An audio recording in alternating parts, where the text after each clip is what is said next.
Hello students, welcome back.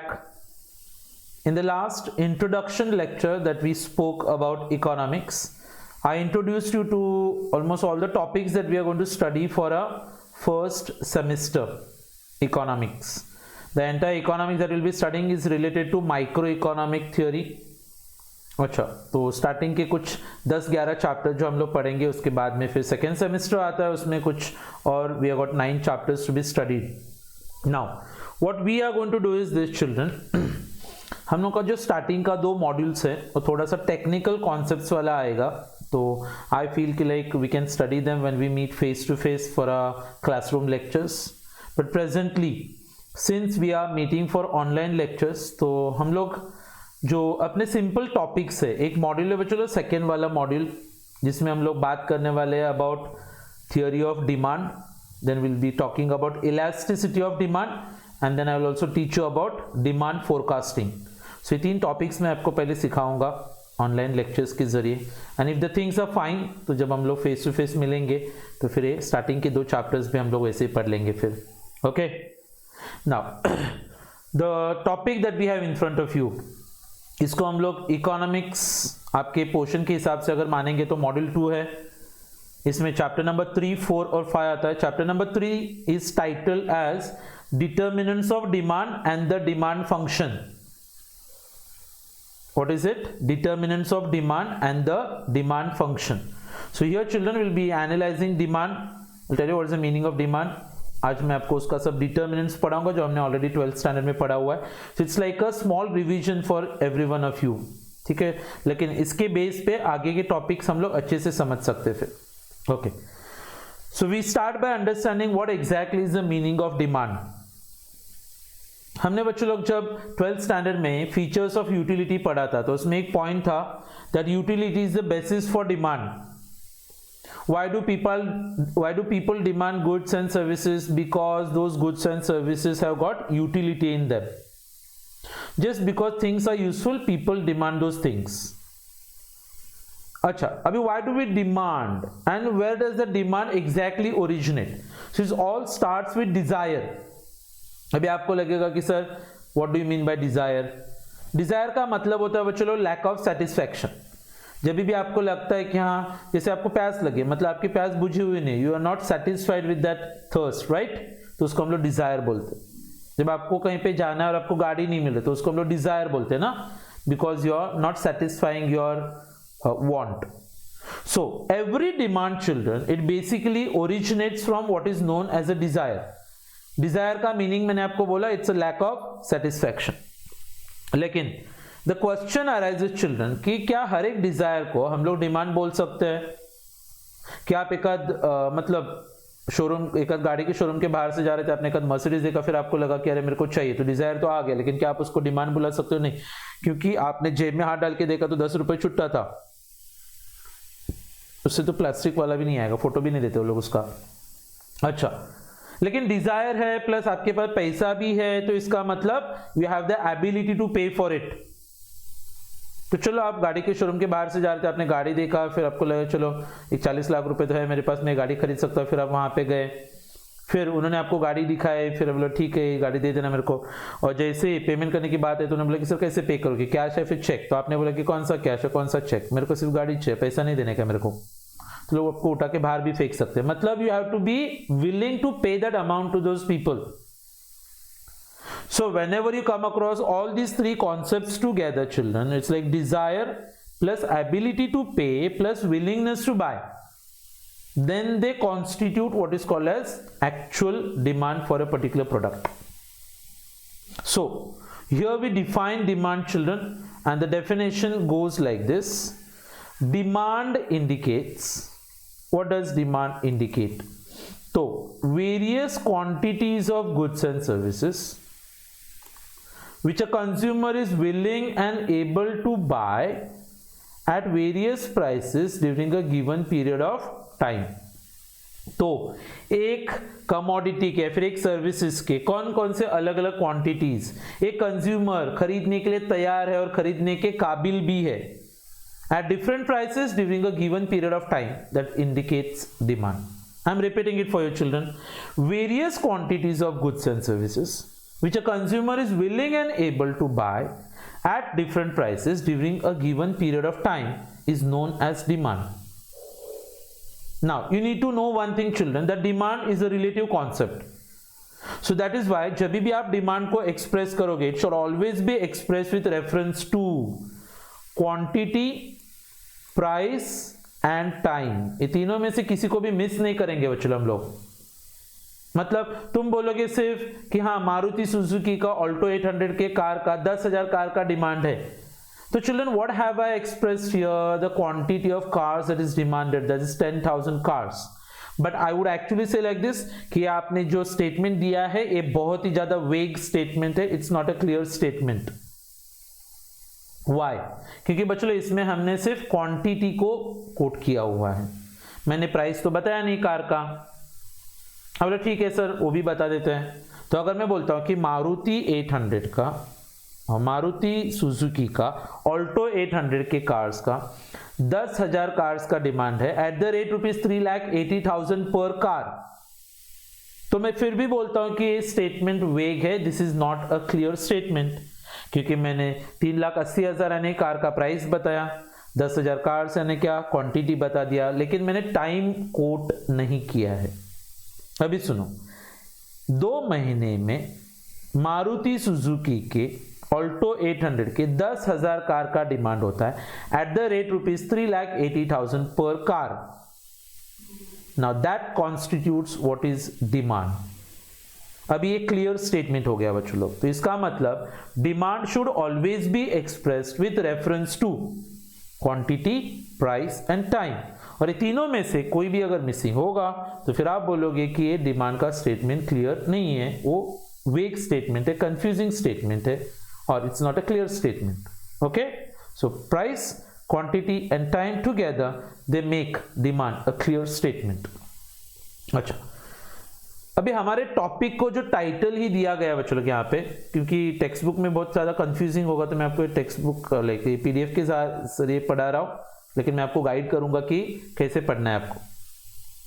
चलो जब भी कोई प्रोडक्ट मार्केट में होता है तो उसका डिमांड कितना होगा, ये कौन कौन से फैक्टर्स के ऊपर डिपेंड करता है, उसको हम लोग बोलते हैं डिटर्मिनेंट्स ऑफ डिमांड। क्या बोलते हैं? Determinants of demand. अच्छा, एक सिंपल से एग्जांपल लेते हैं, फिर देखेंगे कि ये डिटर्मिनेंट्स ऑफ डिमांड होते क्या है। चिल्ड्रन, सपोज अगर महिंद्रा एंड महिंद्रा ने एक ट्रैक्टर लॉन्च किया है मार्केट में, अभी सवाल आता है कि लाइक ट्रैक्टर का कितना डिमांड होगा, ये कौन कौन से फैक्टर्स के ऊपर डिपेंड करता है। आप बोले सर मैं बताता हूं क्या, ट्रैक्टर का प्राइस, वेरी नाइस, प्राइस तय करता है बच्चों लोग की मार्केट में उस प्रोडक्ट का डिमांड कितना होगा। अच्छा, और कुछ दूसरा, यस, फार्मर के पास इनकम कितना है वो भी तो तय करेगा कि फार्मर ट्रैक्टर को डिमांड करेगा क्या नहीं करेगा। तीसरा, बाकी कंपनीज के ट्रैक्टर्स का प्राइस क्या है वो भी देखना पड़ता है आपको, so the prices of other products और ट्रैक्टर्स। अच्छा, डीजल का प्राइस क्या है वो भी देखेंगे। अच्छा, गवर्नमेंट सब्सिडीज दे रही है या फिर गवर्नमेंट ट्रैक्टर के ऊपर टैक्स लगा रही है, ये भी तय करेगा कि ट्रैक्टर्स कितने बिकेंगे। अच्छा, महिंद्रा एंड महिंद्रा ने उस ट्रैक्टर का कितना एडवर्टाइज किया हुआ है, that will also determine like how much tractors will be demanded in the market. अच्छा, फार्मर, उसको अवेयरनेस भी होना चाहिए बच्चों, नॉलेज कि ऐसा कोई ट्रैक्टर है मार्केट में, उसके ऊपर भी डिपेंड करेगा। अच्छा, फ्यूचर में ट्रैक्टर के प्राइसेस बढ़ने वाले हैं या फिर कम होने वाले हैं, इसके ऊपर भी ट्रैक्टर्स का डिमांड डिपेंड करता है बच्चों। अच्छा, बैंक्स लोन देती है क्या ट्रैक्टर खरीदने के लिए, that is availability of credit. अगर क्रेडिट अवेलेबल है तो हो सकता है फार्मर्स खरीद ले, क्रेडिट नहीं मिल रहा है तो फार्मर माइट नॉट बाय। तो ऑल टुगेदर चिल, या फिर नंबर ऑफ फार्मर्स कितने हैं अपने देश में, जैसे इंडिया में ज्यादातर लोग खेती करते तो इंडिया में ट्रैक्टर्स का डिमांड ज्यादा होने के चांसेस होते हैं। तो आपने देखा एक सिंगल प्रोडक्ट है बच्चों लोग जो एक कंपनी ने इंट्रोड्यूस किया मार्केट में, और ये बहुत सारे ऐसे फैक्टर्स होते हैं जो इन्फ्लुएंस करते हैं उसके डिमांड को, और इसको बोला था बच्चों लोग डिटर्मिनेंट्स ऑफ डिमांड। अच्छा, तो one by one we will just list down this particular points ना। इट्स वेरी सिंपल चिल्ड्रन, किसी भी प्रोडक्ट का प्राइस जो होता है ना, प्राइस बच्चों लोग सबसे इंपॉर्टेंट डिटर्मिनेंट होता है। अभी आपको मैं बता दूं कि प्राइस और डिमांड के बीच में होता है inverse relationship. There is inverse relationship between price and demand. Inverse का मतलब क्या होता है बच्चों, एक बढ़ेगा तो दूसरा कम होगा, एक कम होगा तो दूसरा बढ़ेगा। जब भी किसी प्रोडक्ट का प्राइस ज़्यादा होता है तो उसका क्वांटिटी डिमांडेड कम होता है, जब वो प्रोडक्ट सस्ता रहेगा तो उसका क्वांटिटी डिमांडेड ज़्यादा होगा। अच्छा, जब भी आप एक गोल्ड के शॉप में जाते हो, सोने की दुकान में, कभी आपने वहाँ पे 10 किलो का वजन देखा है और आपने बोला ठीक है 10 किलो देना है, फिर 2 बार डाल के 20 किलो दे देना करके? नहीं, वहाँ पे आपको ग्राम्स में, मिलीग्राम्स में वजन मिलता है। क्यों? क्योंकि बच्चों लोग गोल्ड इज सो कॉस्टली ना, तो उसका क्वांटिटीज हमेशा कम परचेस किया जाता है। लेकिन जैसे कि आप ग्रोसरी के स्टोर में जाते हो, गेहूं चावल खरीदते हो, 30-40 रुपए का 1 किलो आता है, तो वहां पे 10, 20, 25 किलो, 50 किलो का भी वजन मिल सकता है आपको। यस, मतलब क्या होता है बच्चों लोग कि whenever the prices are very highly priced or products are highly priced, people buy them less, when they are low priced, people buy them more। एक दिन आप घर पे जा रहे थे, फिर आपने सोचा चलो घर वालों को कुछ करता, आपने पूछा टोमेटो कैसे दिया, सामने वाला बोलता है कि 80 रुपए का किलो, ले सामने वाले ने बोल दिया 5 रुपए का किलो, फिर आप 10 रुपए का नोट आगे दोगे, बोले ठीक है 2 किलो दे देना, और आपने 2 किलो परचेस किया, सस्ता है, ज्यादा खरीदा। लेकिन एक दिन आप घर पे जा रहे थे, फिर आपने पूछा टोमेटोज कैसे दिए, वो बोलता 80 रुपए किलो है, फिर आपने बोला पाव किलो नहीं, फिर आपने 2 टोमेटो उठा के रखे, बोले कि इसका कितना होता है, देखो 10 रुपए दिए और निकल गया 5 से। मतलब क्या बच्चों, जब वो प्रोडक्ट महंगा है तो आपने सिर्फ पाव किलो परचेस किया, सस्ता था तो आपने उसको 2 किलो परचेस किया था, राइट? यस। फिर आता है बच्चों लोग आपका इनकम। इनकम को हम लोग, जैसे प्राइस को बच्चों हम लोग कौन सा आइडेंटिटी यूज करते हैं? पी। वैसे in similar way children, income is represented with identity Y. अभी इनकम और डिमांड के बीच में होता है डायरेक्ट रिलेशनशिप। कैसे? जैसे आपका इनकम बढ़ेगा बच्चों लोग, whenever you have got a high income, तो quantity demanded will also be more. लेकिन आपका इनकम कम होगा तो आपका क्वांटिटी डिमांडेड भी क्या होगा? कम होगा। बड़े बड़े मॉल्स में जाके देखो बच्चों लोग, जब rich people when they come for shopping, वो एक पता है फैमिली मेंबर जितने भी होते हैं सब ट्रॉलीज लेते हैं, भर भर के डालते हैं उसमें, बहुत सारा पैसा बच्चों लोग बहुत शॉपिंग करके कार के बूट में एम्प्टी करके लेके जाएंगे। एक आध मिडिल क्लास के आदमी को जाके देखोगे तो ट्रॉली तो डेयरिंग से लेके जाता है, लेकिन is not very much interested. ये इधर उधर देखेगा कहाँ पे सस्ता है, एक आध चीज उठा के डालते हैं, बाद में दूसरी सस्ती मिलती है, उठा के निकल देगा, उसकी जगह पे दूसरी डालेगा, राइट? अमीर के बच्चे भी बहुत सारी चीजें उठा के ट्रॉली में डालते हैं, गरीब अपने बच्चों को उठा के ट्रॉली में डाल देता है। तो what does that mean children, कि आपका इनकम डिसाइड करता है कि मार्केट में डिमांड कितना रहेगा, राइट? दिवाली के टाइम पे सडनली आपको मार्केट में इतना ज्यादा कंज्यूमरिज्म क्यों दिखाई देता है? क्योंकि वहां पे लोगों को इनकम मिलता है बच्चों, जिसको बोनस मिलते हैं और बोनस बोलते हैं, right? Yes. So price inverse relationship, income direct relationship. फिर आता है बच्चों प्राइसेस ऑफ सब्स्टिट्यूट्स, इसमें आएगा डायरेक्ट रिलेशनशिप। सब्स्टिट्यूट्स यानी होते हैं ऑल्टरनेटिव्स, मतलब ये या तो फिर ये, जैसे कि हम सब लोगों को पता है जब भी चाय महंगी होगी तो कॉफी का डिमांड बढ़ जाएगा। लोगों को लगेगा अरे इतना महंगा चाय पीने का, इससे अच्छा कॉफी पी लेता हूं मैं। चाय सस्ता होता है, फिर लोगों को लगता है अरे पैसा बच जाएगा, चलो चाय पी लेते, कॉफी पीने की जरूरत नहीं है। तो आपने देखा ये होते हैं सबसे। पेप्सी महंगा होगा तो कोक का डिमांड बढ़ेगा, पेप्सी सस्ता होगा तो कोक का डिमांड कम हो जाएगा। ये होते हैं substitutes. Then children we come across the prices of complementary goods. Substitutes अगर ऑल्टरनेटिव्स होते हैं तो complementary goods are consume simultaneously. What is simultaneous? Together, साथ में। जैसे बच्चों लोग कार और पेट्रोल हम साथ में कंज्यूम करते हैं, तो पेट्रोल महंगा होने से बच्चों लोग कार का डिमांड क्या होता है? कम। मतलब बच्चों लोग इनवर्स रिलेशनशिप। अच्छा, जब अभी रिसेंटली आपने देखा रहेगा कोविड के टाइम पे आपने देखा है पेट्रोल ऑलमोस्ट लाइक 89 रुपीज, तो कार्स का डिमांड, ऑटोमोबाइल्स का डिमांड ऑटोमेटिकली कम होता है। कल जाके वो चलो इमेजिन करना, उन्होंने बोल दिया कि चलो अच्छे दिन आ गए, 10 रुपए का पेट्रोल और 20 रुपए का बिस्लरी, फिर आपको क्या होगा पता है बच्चों लोग? आप सब लोग भी कार लेके घूमना चालू करोगे, बाइक्स लेके घूमना चालू करोगे। मतलब पेट्रोल सस्ता होने से ऑटोमोबाइल्स का डिमांड क्या होता है? बढ़ता है। अच्छा, आपने नोटिस किया रहेगा बच्चों लोग कि लाइक बीच में मोबाइल्स सस्ते हो गए, इंटरनेट का डिमांड बढ़ गया। अच्छा, इंटरनेट महंगा होने से मोबाइल्स का डिमांड क्या हो सकता है? कम हो सकता है। So they always go in which direction? Opposite direction. अच्छा, so here we have it children like this. When petrol becomes costly, cars का demand will be less. When petrol is cheap, car का demand will be more. Then children we got advertisement. बच्चों आजकल companies अपना जितना भी पैसा रहता है उसमें से बहुत सारा पैसा एडवर्टीजमेंट पे पैसा खर्च करती है। रीजन बहुत सिंपल है, क्योंकि एडवर्टीजमेंट से बच्चों तय करते हैं कि मार्केट में प्रोडक्ट का डिमांड कितना होगा। एडवर्टीजमेंट अच्छा रहेगा तो आप सबको पता है कि हम लोग मार्केट में जाके मिट्टी भी बेच के आएंगे बस लोगों को बताने का कि मिट्टी एक पैकेट में डालो, बोलो अंदर 33 जड़ी बूटियों का मिश्रण है, चेहरे पे लगा देना, निखार आ जाएगा। लोग लगाते खुश भी हो जाते हैं कि लाइक वो गोरे हो गए करके। लेकिन एक आध प्रोडक्ट है बच्चों, उसका ऐड दिखता ही नहीं है, तो फिर वो प्रोडक्ट सस्ता होगा तो भी उसका डिमांड कम होगा।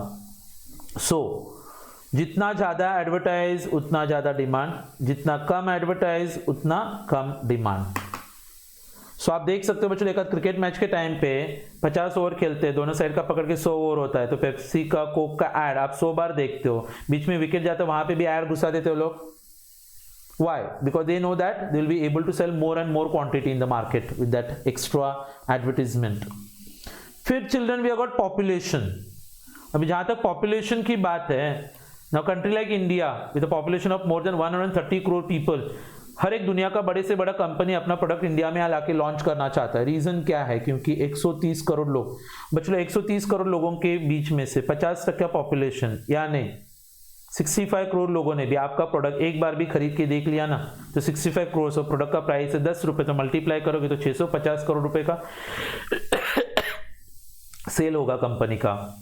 तो ज्यादा पॉपुलेशन मतलब ज्यादा डिमांड, और कम पॉपुलेशन का मतलब होता है कम डिमांड, राइट? हाँ, सिर्फ साइज ऑफ पॉपुलेशन भी नहीं होता बच्चों लोग, sometimes it also depends upon what is the composition of population. जैसे बच्चों का पॉपुलेशन ज्यादा है तो मेडिसिन, मिल्क, टॉयज, राइट? अच्छा, फीमेल ज्यादा है, औरतें ज्यादा, उनको कुछ ज्यादा नहीं, मेकअप का थोड़ा सामान दिया खुश हो जाते हैं लोग।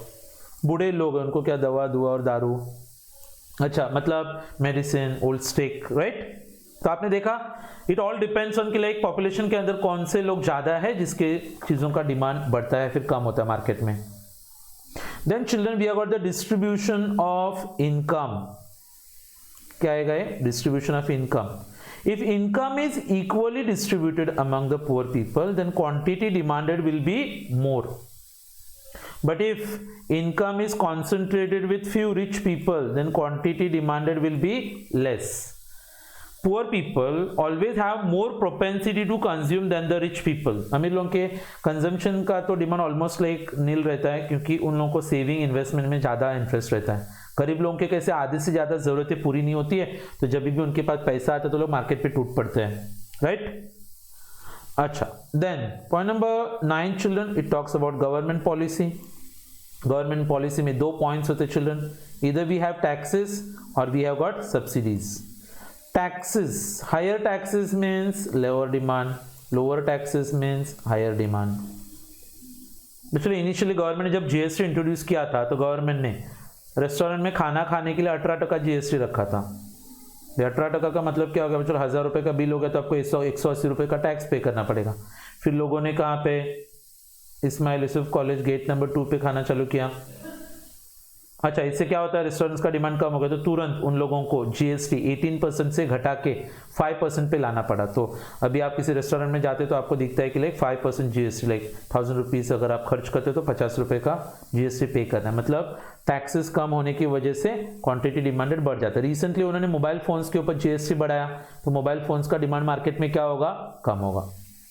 टैक्स से बच्चों प्राइस बढ़ता है, प्राइस बढ़ने से डिमांड कम होता है। टैक्स कम होगा तो प्राइस कम हो जाएगा, डिमांड बढ़ जाएगा। हाँ, लेकिन सब्सिडीज बच्चों लोग टैक्सेस के एग्जैक्टली ऑपोजिट में काम करते हैं। Subsidy is like a discount, right? तो गवर्नमेंट जब भी, जैसे कि मुझे बच्चों लोग खेत करने के लिए पावर ट्रेलर, छोटा ट्रैक्टर खरीदना है, गवर्नमेंट बहुत सब्सिडी दे रही है तो डिमांड ज्यादा रहेगा। लेकिन गवर्नमेंट ने अगर सब्सिडी देना बंद कर दिया तो उस प्रोडक्ट का डिमांड क्या होगा? कम होगा। Then children we also have got future expectations, कि मैं क्या सोचता हूं। अभी बच्चों लोग सोना अज्यूम करना 55,000 का है, लेकिन मेरे को लगता है कि लाइक हाँ कल 60,000 का हो जाएगा तो मैं आज जाके खरीद सकता हूँ, या फिर आज 55,000 है कल जाके 50,000 हो गया, लेकिन मेरे को लगता है कि नहीं परसों तो 45,000 में आएगा तो फिर मैं नहीं खरीदूंगा।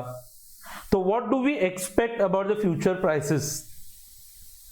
सो कभी कभी आपको किसी ने बोला रहेगा ऐसे अभी दिवाली के टाइम पे एडमिशन कर लेना, बाद में फीस बढ़ने वाले हैं, तो आप अभी एडमिशन कर लेते हो। लेकिन आपको लगता है कि नहीं मेरे को पता है बाद में फीस कम होने वाला, तो आप बोलोगे बाद में करता हूँ एडमिशन। तो इसको कैसे कंक्लूड करते देखो, if your expectation is that कि फ्यूचर में प्राइस बढ़ने वाला है तो आज तुम्हारा डिमांड ज़्यादा रहेगा। अगर तुम्हारा एक्सपेक्टेशन है कि फ्यूचर में प्राइस कम होने वाला है तो आज तुम्हारा डिमांड कम होता है। Then children we got the climatic conditions. जैसे मॉनसून में कौन कौन सी चीज़ों का डिमांड ज़्यादा रहता है बच्चे लोग? Umbrellas, wind sheeters, right. अच्छा, समर आएगा तो फिर एसी, फ्रिज। जैसे अभी मॉनसून सीजन चालू होता है ना बच्चों लोग, पता है सडनली अम्ब्रेलाज का, विंड शीटर्स का एडवर्टाइज। जैसे अभी मॉनसून खत्म हो रहा है, विंटर सीजन चालू हो जाएगा, कॉट्स, वूलन क्लोथ्स, राइट। जैसे पहले दिन धूप लगता है ना बच्चों समर सीजन का, तो फिर आपको ग्लूकॉन डी, आइसक्रीम्स वगैरह ये सब का, कोल्ड ड्रिंक्स का ऐड दिखाई देना चालू होता है। Yes. And then children we also have something what is called as social customs. As far as social customs are concern, जैसे दिवाली आता है बच्चे लोग तो क्रैकर्स, स्वीट्स, ये सब चीज़ों का डिमांड बढ़ता है। क्लोथ्स खरीदने के लिए जाते हैं लोग। क्रिसमस आता है, केक, वाइन, बहुत सारी चीज़ें बच्चे लोग सोशल कस्टम। जैसे आप पंजाब में किसी के भी घर पे विजिट करने के लिए जाते हैं तो सबसे पहले कैसे लोग लस्सी वगैरह ऑफर करते हैं। कोल्हापुर साइड में जाओगे तो घर पे कोई आता है तो फिर चाय पानी बाद में लोग ऐसे तंबाकू मलना चालू करते हैं, आधा तेरे को आधा मेरे को, और बहुत गहरी दोस्ती मनाते हैं लोग। अच्छा, कहीं पे यूपी बिहार साइड लोग मिलते तो फिर पता है पान वगैरह ऑफर करना, राइट। हाँ, तो ऑल दिस कस्टम चिल्ड्रन, जैसे कि वो वट सावित्री करके आप कोई फेस्टिवल मनाते हो, उस टाइम पे आप सडनली मार्केट में जैक फ्रूट्स बहुत सारे देखते हो। Yes, so every custom would actually, अभी रमजान वगैरह आता है बच्चों तो उस टाइम पे कैसे नॉनवेज फूड वगैरह, many people go to enjoy those delicacies ना, Mohammed Ali road and all those things. Yes, so children all this together, एक पॉइंट में इसमें ऐड करना चाहूंगा, होता है क्रेडिट। क्रेडिट यानी लोन्स। आज के डेट में चलो आधे से ज़्यादा चीज़ें अगर लोग परचेस करते थे, क्यों? क्योंकि उसमें क्रेडिट अवेलेबल होता है। जैसे लोन पे फोन, फोन पे लोन, मतलब लोन पे फोन भी मिला तो लोन लेके लोग पब्लिक फोन परचेस कर, लेकिन वहीं पे अगर ईएमआई फैसिलिटी नहीं होता था तो शायद लोग परचेस नहीं करते थे। तो all this factors together children, they are termed as determinants of demand. तो आपको एग्जाम में अगर क्वेश्चन आ गया, explain the determinants of demand और फैक्टर्स अफेक्टिंग डिमांड, तो आप ये पॉइंट्स को एक्सप्लेन कर सकते हो। Okay, once again I am telling you children कि मैंने आपके पोर्शन में से डायरेक्टली सेकेंड मॉड्यूल से स्टार्ट किया। फर्स्ट और सेकेंड चैप्टर में आपको बाद में सिखाऊंगा। हम लोग पहले पढ़ने वाले चैप्टर नंबर 3, चैप्टर नंबर 4 और chapter number 5। Okay, so that's all for today. Thank you very much. See you in the next lecture, जहाँ पे हम लोग लॉ ऑफ डिमांड डिस्कस करने वाले हैं एक बार फिर। Okay, see you then.